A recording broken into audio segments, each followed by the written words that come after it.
আগে কো বন্ধুরা তোমরা কারা কারা মাখা প্রসাদ খাইতে ভালোবাসো? তোমরার কথা কইতে পারে না, কিন্তু আমার তো এই যে মাখা প্রসাদটা খাইতে এত ভাল লাগে সীমার বাইরে। এইদিকে দেখো স্নান টান কইরা আমরা মা মেয়ে সুন্দর করে যেতেছি হাঁটতে হাঁটতে আমার বাবার বাড়িতে।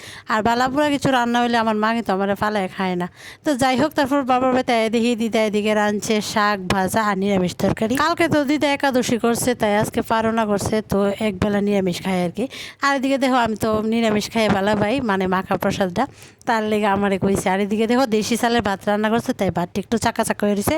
তো আমি কইছি আমার মাইক কই দিলাম এমনি ভাত খাইতাম না।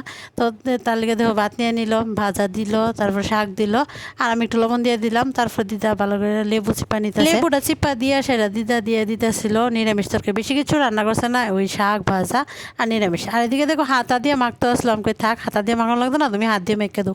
তো অনেকে আবার ঘৃণা করতে পারো যে এভাবে হাত দিয়ে মাখা কেউ খানি, আমার তো এইভাবে মাখা করে দিলে খাইতে বেশ ভালো লাগে। তো দেখো দিদা এদিকে বৈষ্ণব সেবার প্রসাদের মতো সুন্দর করে লুপাই লুপাই গুল্লু করে আমার হাতে দিয়ে দিতেছে।